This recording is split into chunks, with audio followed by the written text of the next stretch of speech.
Mark Matunga.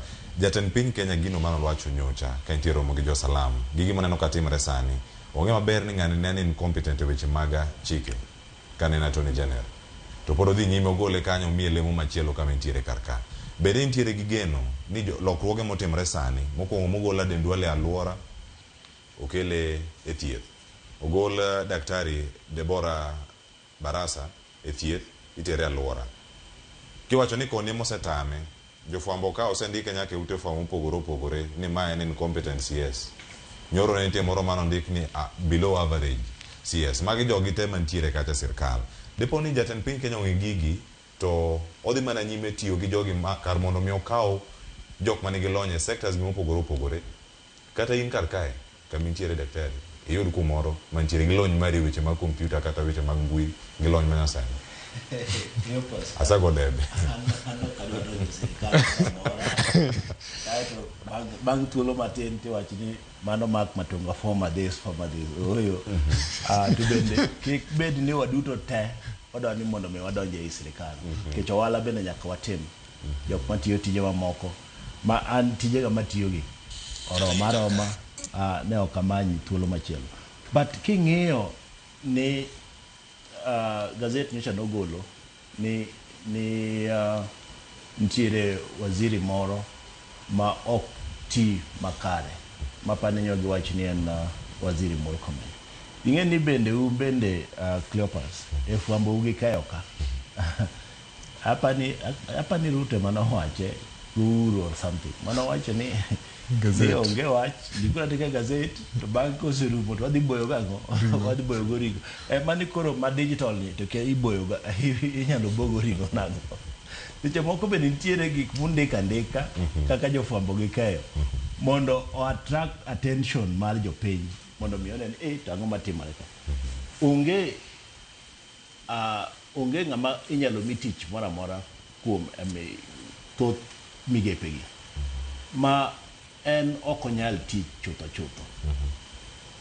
To bende wacho mbele kanyo ni cabinet appointment oken ni ibed appointed ni koro in jalony ahinya e migawo no.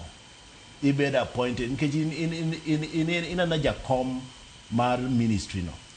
Koro okochuno nyaka ibed gi lony e migawo no. Mana ka in gi lony moro midwaro mamalo ahinya to onge mar kaka Attorney General. Kanyo to midwaro mondo mibede gi lony mar chike.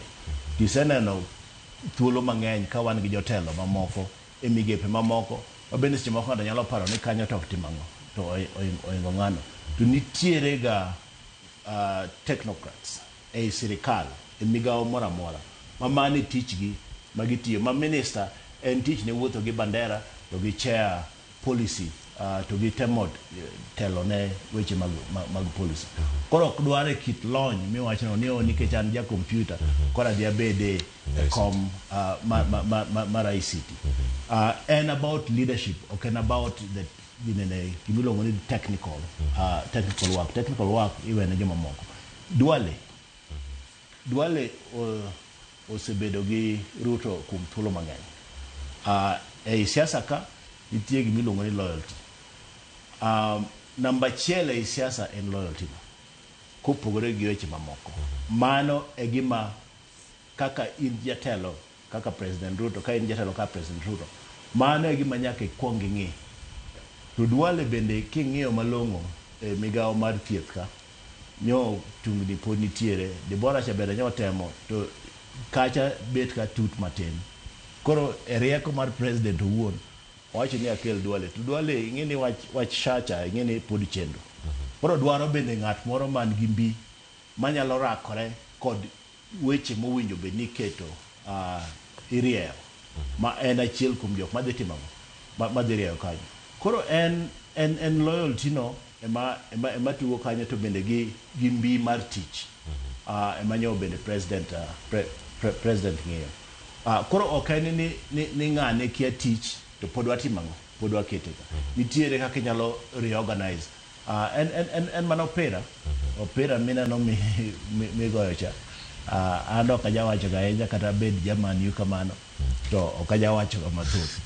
Adiera maduk en ni wach siasa ema nyaka guide, ema nyaka tel ne president kong'iyo ni to mani ng'ama loyal nyalo tiyo na tijni, mani ng'ama loyal nyalo tiyo na tijni, nikech kata mana bedo president en lony mane mowinji bed go mondo ibed president. Mano bende apenji to kapani biro duoka.